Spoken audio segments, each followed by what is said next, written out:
세상은 온통 성공과 생존을 외치는 멘토와 전문가들로 가득합니다.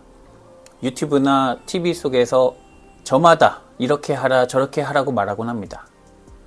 정치인은 세상이 바뀔 것처럼 호언장담하고, 경제 전문가는 올바른 투자만이 살 길이라고 합니다.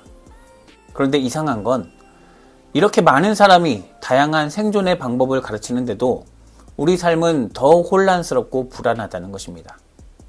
그 이유는 그들이 말하는 것들이 정말 우리를 위해서가 아니라 가르치는 자신들의 이익과 영광을 위한 것은 아닐까요? 오늘 예레미야가 살던 시대에 유다 지도자들 역시 그랬습니다. 백성의 안위를 생각하지 않고 거짓말로 백성들의 눈을 가렸습니다.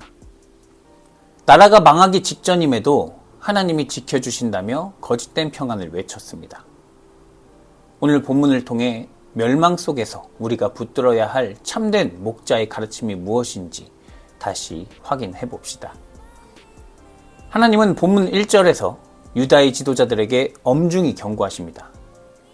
내 목장의 양떼를 멸하며 흩어지게 하는 목자에게 화 있으리라. 목자가 할 일은 양떼를 푸른 초장으로 인도하고 맹수로부터 안전하게 보호하는 것입니다.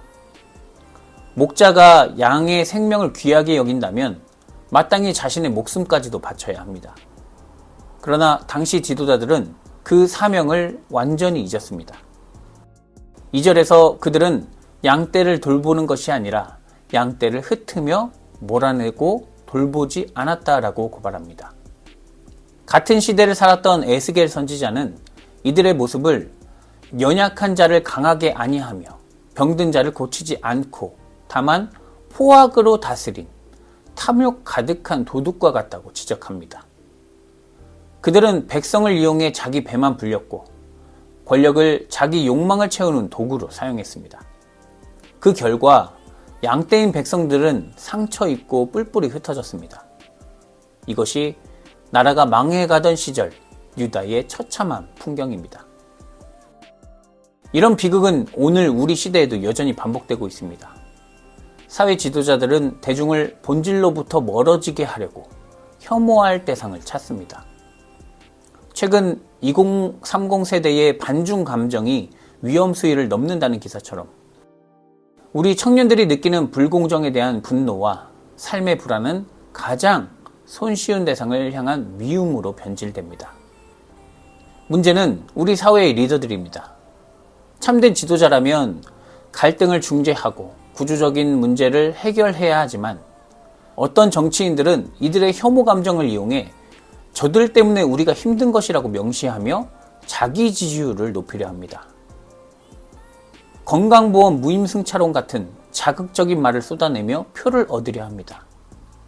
그들은 청년들의 삶이 망가지든 말든 자신이 권력만 잡으면 그만인 것입니다. 혐오는 결코 우리를 구원할 수 없을 뿐 아니라 오히려 우리 공동체를 멸하고 흩어지게 합니다. 하나님은 이렇게 분열을 조정하는 거짓 목자들에게 화가 있으리라고 경고하십니다. 절망 속에서 하나님은 양떼들을 진심으로 돌볼 목자들을 새로 보내신다고 약속하십니다.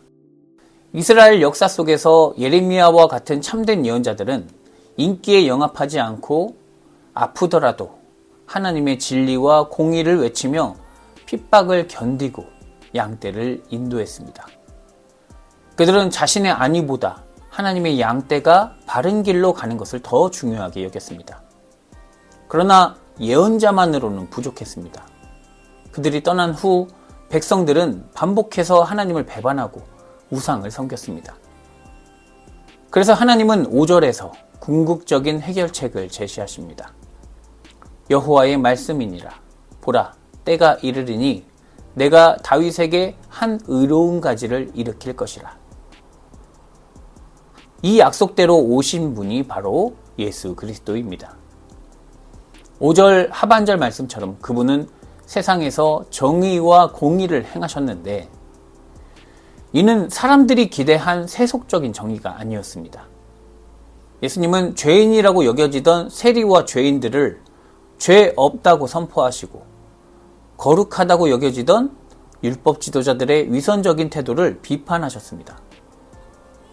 에베소서 2장의 말씀처럼 예수님은 십자가로 하나님과 원수된 것을 소멸하시고 우리를 하나님께로 나아가게 하셨습니다. 그런데 사람들은 기대하던 해방의 역사가 일어나지 않고 예수가 십자가에 처형당하자 그분이 메시아가 아닐 수도 있다는 생각을 했습니다. 세속적인 기준으로 예수를 바라보면 영원히 하나님의 본체를 볼 수 없습니다.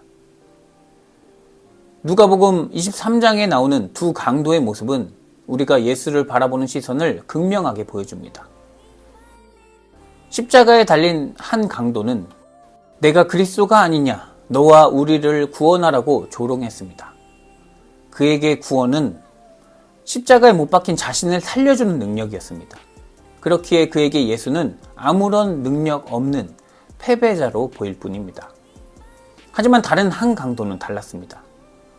그는 십자가 위에서 예수님의 말씀을 통해 영원한 왕을 만났습니다. 예수여, 당신의 나라에 임하실 때에 나를 기억하소서라고 고백했습니다. 그는 하나님을 온전히 의지하신 예수께 영원한 소망이 있음을 깨달은 것입니다.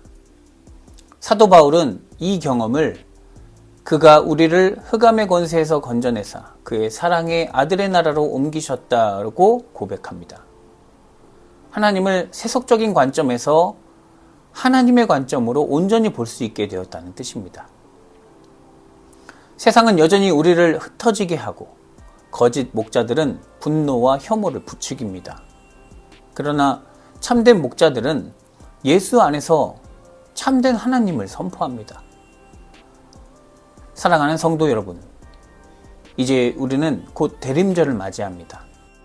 대림절은 그분이 처음 오셨던 그 날을 기억할 뿐 아니라 그분이 다시 오실 날을 준비하고 기다리는 절기입니다. 세상의 거짓 목자들이 계속해서 평안하다, 안전하다, 혹은 분노하라, 혐오하라고 우리를 부추길지라도 우리가 기다리는 것이 당장 가져야 할 성공이나 정치적 승리가 아니라는 것을 기억해야 합니다. 주님께서 다시 오시는 그날에 이 땅에서 정의와 공의를 행하셨던 참된 목자이신 예수 그리스도를 부끄러움 없이 맞이할 준비를 해야 합니다. 우리의 시선과 마음을 오직 여호와 우리의 공의 되시는 예수 그리스도께 고정하면서 혐오를 거슬러 사랑으로 행하고 하나님 나라의 공의를 실천하는 남은 자가 되어 마침내 주님을 영접하는 저와 여러분이 되시기를 주님의 이름으로 축원합니다. 참된 목자가 되시는 주님, 오늘 하나님의 말씀을 통해 우리를 흩어지게 하고 멸망으로 이끄는 거짓 목자들의 목소리를 분별하게 하시니 감사드립니다. 우리는 십자가에 달리신 예수 그리스도 안에서만 참된 구원과 공의가 있음을 믿습니다. 우리가 온전한 삶을 살아가기 위해 미움의 대상을 찾는 것이 아니라 주님이 주시는 사랑과 평화의 길을 걸어 가족과 이웃을 살리는 주의 거룩한 자녀가 되게 하시옵소서.